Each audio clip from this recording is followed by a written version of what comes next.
Bonjour et bienvenue dans ce point bourse du 20 décembre 2022. Je rappelle que les informations et analyses données sur cette chaîne sont données à titre indicatif et ne peuvent pas être considérées comme un conseil en investissement. L'investissement en bourse est risqué et vous êtes responsable de tous les investissements que vous faites.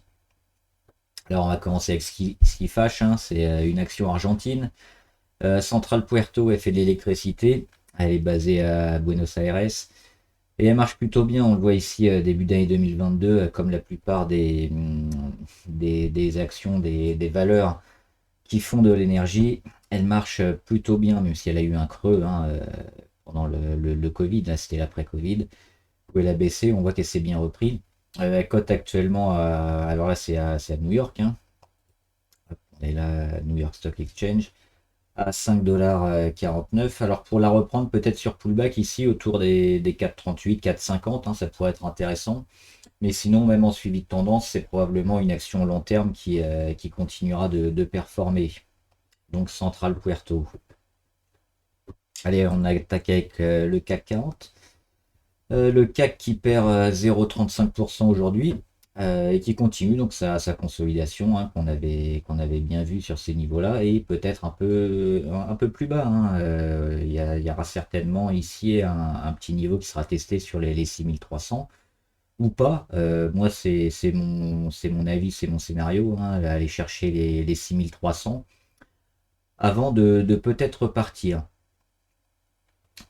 Pour l'instant, elle est en train de se stabiliser ici. Alors ici, c'est quoi cette oblique blanche? Ici, c'est l'oblique sur les plus hauts du mois de mars 2022 et du rebond de cet été, hein, du mi-août 2022. Donc on a tracé une oblique et on est revenu le tester ici.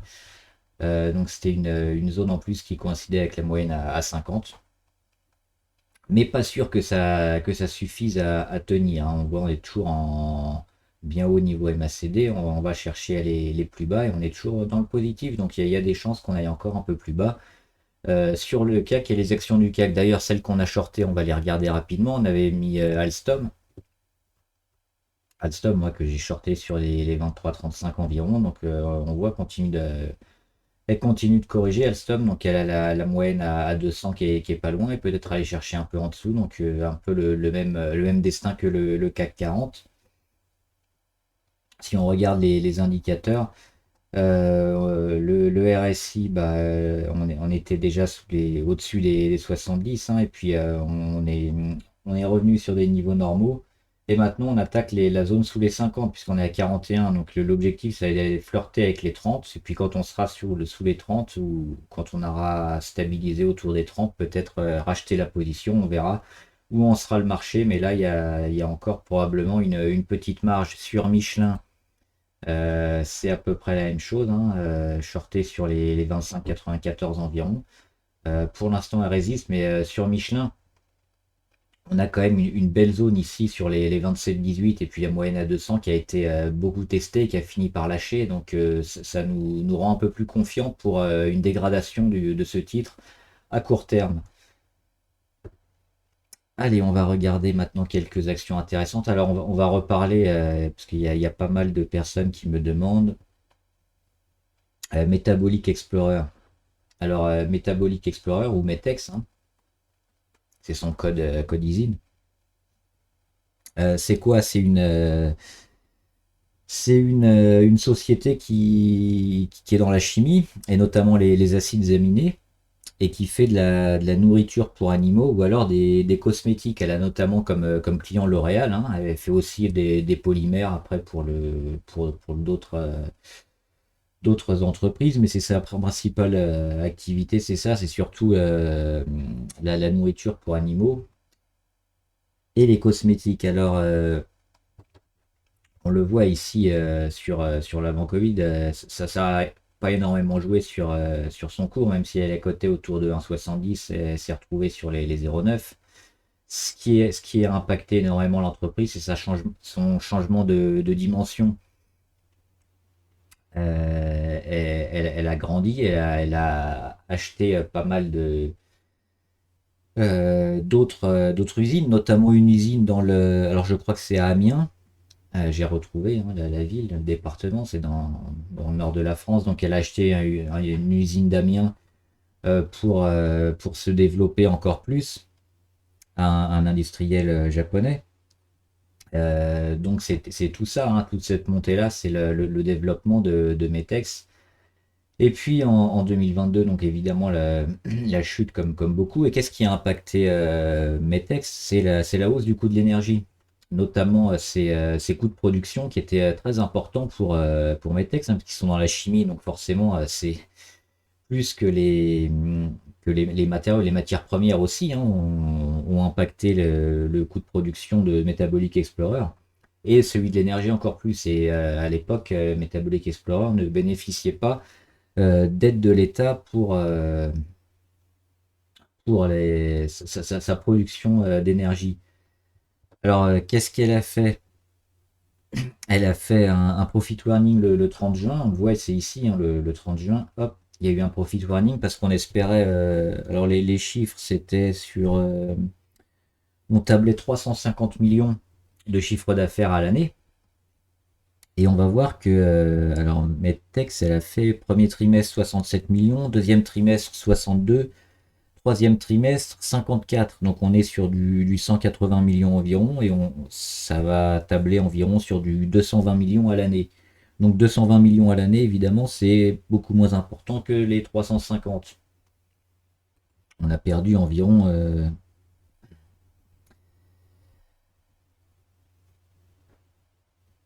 Hop, on le voit ici, on a perdu environ 50%, hein, alors que sur le chiffre d'affaires espéré, c'est beaucoup moins que ces 50%. Donc le marché surréagit certainement. Et alors, c'est pas fini. Après ce profit warning, il y a eu une levée de fonds d'environ 100 millions d'euros, donc pour permettre à la trésorerie de payer pas mal de choses. Donc c'est quand même pas rien. Quand on récupère 100 millions d'euros des banques, c'est que derrière, on a un business qui semble-t-il, est plutôt important.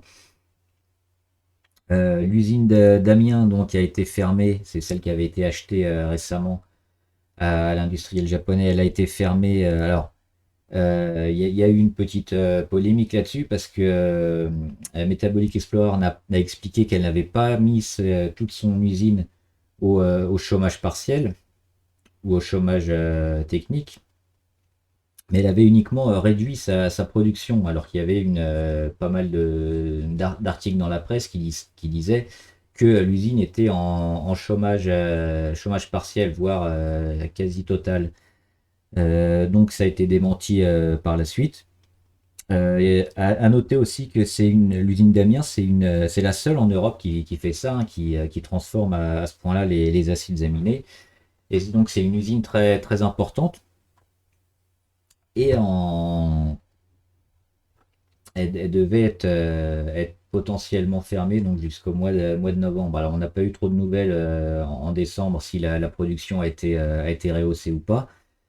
Mais on voit quand même que le cours est revenu sur des niveaux d'avant Covid, beaucoup moins importants, alors que l'entreprise a gagné beaucoup plus, hein.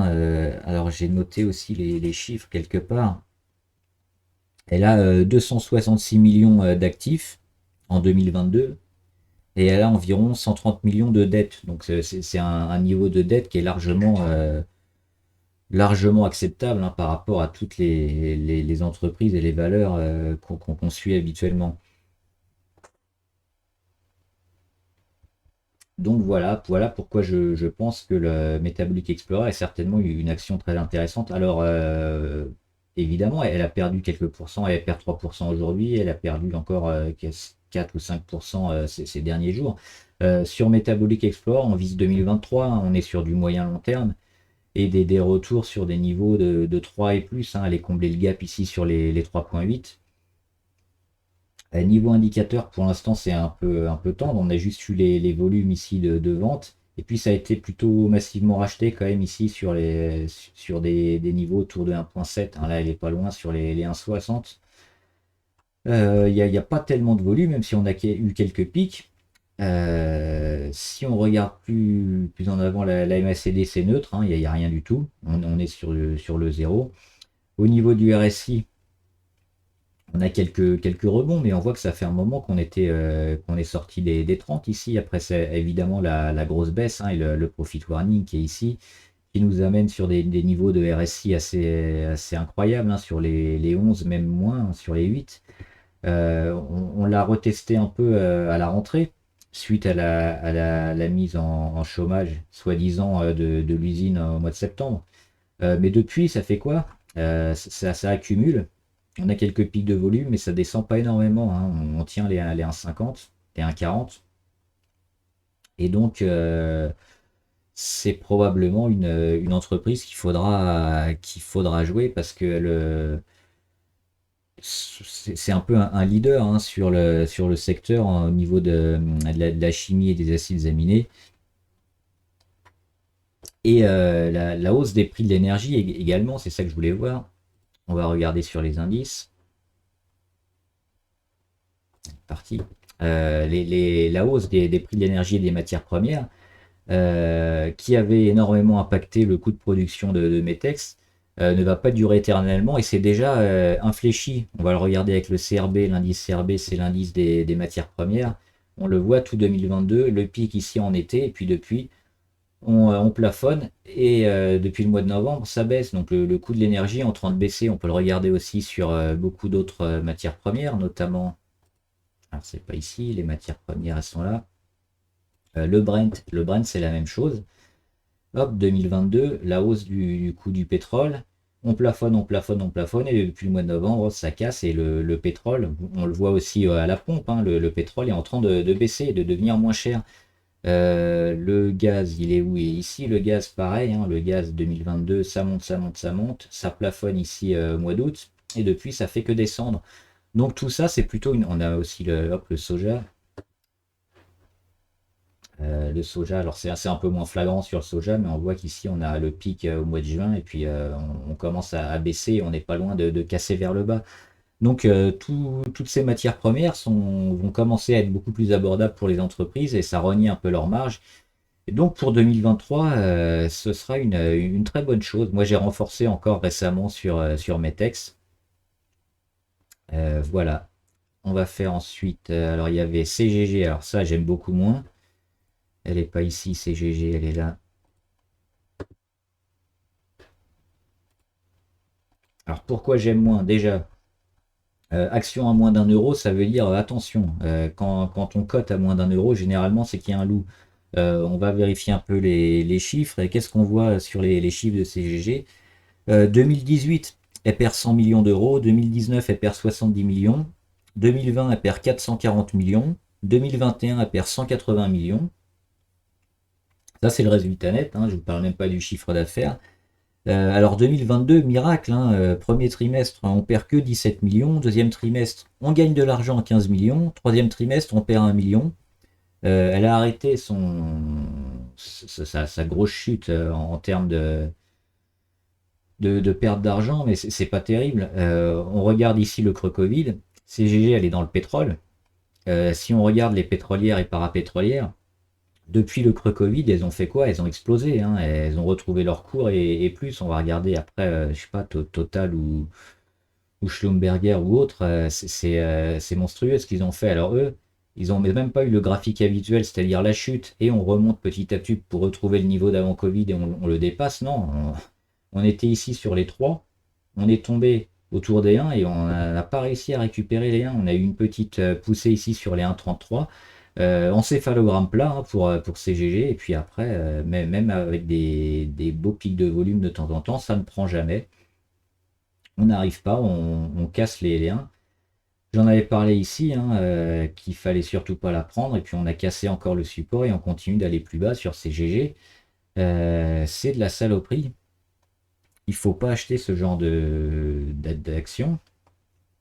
Ou alors attendre déjà un gros frémissement, et puis une sorte de recovery un peu au niveau financier, que la boîte commence à faire un peu d'argent, et ça se traduira par une entrée massive d'investisseurs, un pic de volume, un retour sur les chiffres, sur les résistances, les supports. Alors ça sera ici une zone autour des 0,6 en premier lieu, et puis après les 0,8, 0,9. Mais là, pour l'instant, CGG, elle a tout faux, hein, donc faut éviter absolument ce genre d'action, parce qu'on a beaucoup plus de chances de perdre de l'argent que d'en gagner, même si on peut en gagner toujours avec un timing serré et puis un peu de chance. Les saloperies comme ça peut faire gagner de l'argent, mais 9 fois sur 10, ça en fait perdre. Pendant que j'y pense, on va regarder aussi au Plata, hein, c'est l'exemple type. Au Plata, on en parle de temps en temps. C'est comme Cybergun, hein, c'est de la merde.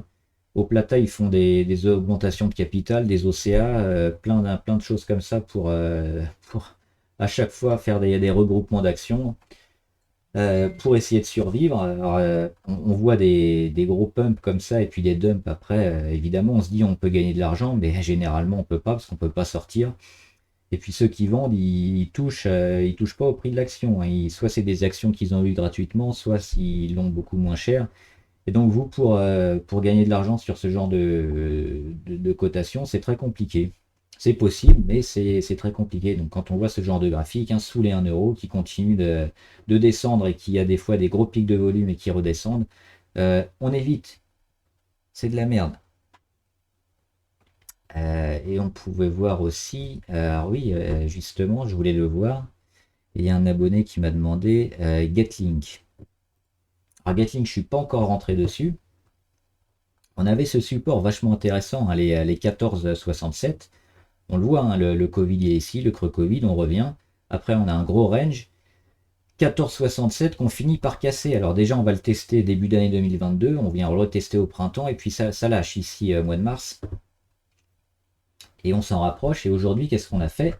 Hop, on l'a presque touché. On fait une mèche basse pas loin dessus. Alors il y a aussi une petite oblique ici sur l'oblique des plus hauts qui peut être intéressant, qui va nous donner une petite phase de congestion ici. Et si on vient toucher ici le support et qu'on repart vers le haut, ouais, ça peut être intéressant sur Getlink. Maintenant, ce support, il faudra le tenir. Parce que si on vient à l'enfoncer et qu'on passe une ou deux journées en dessous et qu'on ne revient pas, ça veut dire qu'on va avoir une grosse correction et qu'on va certainement aller chercher les 13,40 sur Getlink. Par contre, le rebond, il peut être super intéressant à jouer si le support des 14,67 tient. On le voit, la gros pic de volume. Alors ça a baissé, mais pas tant que ça, hein, si on regarde le volume monstrueux, hein, par rapport aux séances précédentes. Ça a été vendu, mais ça n'a pas été vendu massivement. On se rapproche du support. Il y a certainement un coup à jouer, donc à surveiller énormément Getlink.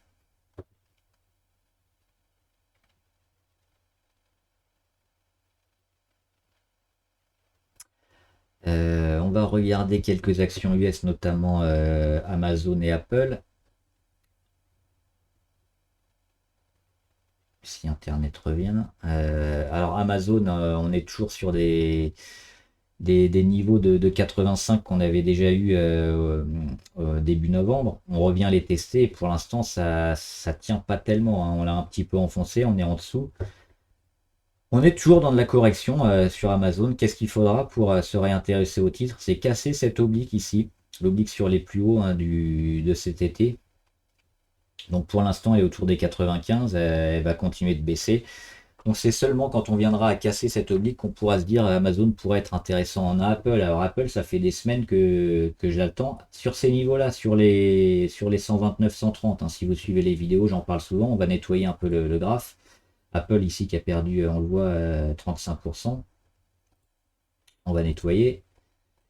Si j'y arrive. Hop. Et donc c'est ici, c'est ce petit carré bleu. C'est ce petit carré bleu qui va nous permettre d'avoir une porte d'entrée intéressante sur Apple. Sur le support ici des 129, hein, 10 juin 2021, juin 2022, et puis là, fin d'année 2022. On a aussi l'oblique RSI, on le voit qui n'a pas été cassé. Alors ça va mettre encore quelques jours, voire quelques semaines à casser, parce que là on en est loin, on se rapproche plutôt des 30 niveau RSI, donc attention. Mais dès qu'il y a une reprise, dès qu'il y a un rebond sur Apple, on sera pas mal du tout. On va mettre la véritable oblique qui est, qui est ici maintenant. Donc c'est toute cette zone-là, entre 130 et 140, et puis à jouer le support sur les 130. mais à confirmer toute cette fin de semaine, hein, si on se maintient dans ce carré et qu'on repart vers le haut, ouais, se mettre sur Apple, très bonne idée. DocuSim, moi je suis parti, hein, je crois que je l'avais déjà dit dans la vidéo précédente. J'ai pris mes profits, il y avait un gros gap, et puis c'était quasiment certain qu'on allait le combler. On reviendra éventuellement après, mais pour l'instant on a pris plus de 20% assez rapidement. C'est parfait. FDJ, pareil, hein, FDJ, on a tapé un plus haut avec une mèche haute, et puis là on revient, on est en phase de correction. Donc FDJ, à court terme, je suis parti. On reviendra peut-être, hein, sur rebond ici. Si on vient rechercher les 36, ça pourrait être intéressant de recharger si elle repart vers le haut.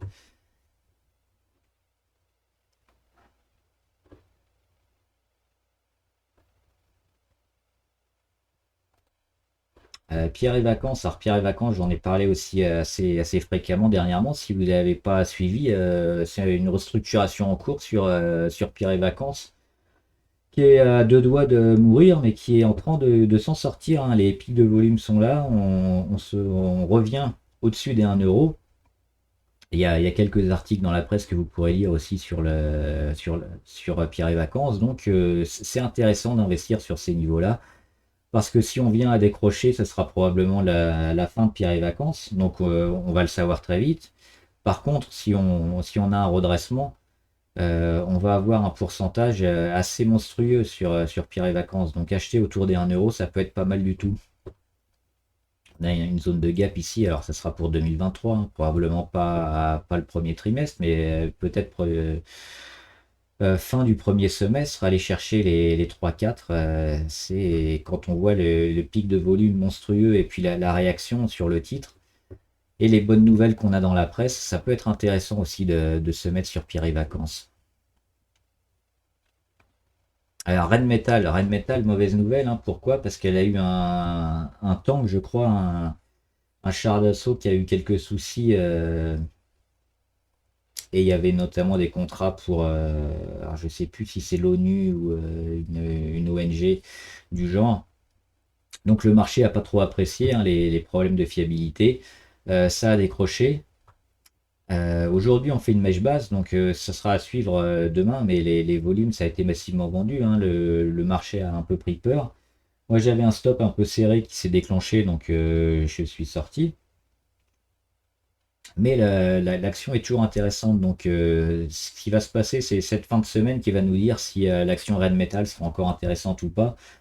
Et notamment le niveau ici de la moyenne à 200, hein, au-dessus des 180. Donc, si on arrive à se maintenir au-dessus des 180 mercredi, jeudi, ça pourrait être pas mal de se replacer ou de recharger. Sinon, on risque d'avoir une correction un peu plus sévère sur le titre.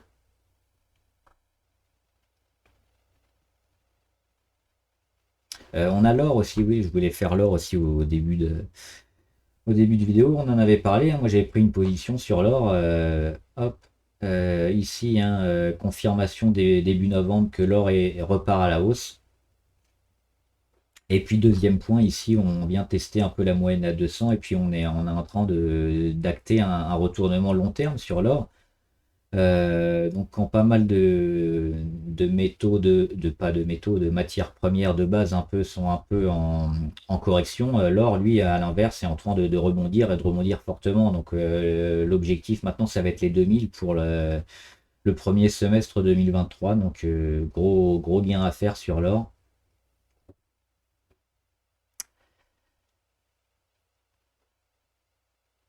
Et enfin, alors, il y avait quelques... Hop, en énergie.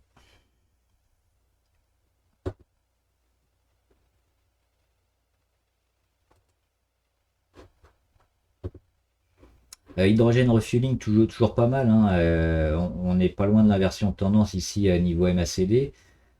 On le voit, il n'y a quasiment plus d'histo rouge. Les cours sur les moyennes mobiles sont plutôt neutres, on est en dessous. Donc si ça vient à casser, ça pourrait faire un effet assez boule de neige, hein, à casser les moyennes mobiles, casser l'inversion de tendance niveau MACD. Niveau RSI, on est déjà allé sous le 30, on en revient. Beaucoup de choses positives si on a de belles choses sur hydrogène refueling. On a un peu de correction sur certains secteurs de l'énergie, mais pas tous, hein, on le voit, c'est assez disparate.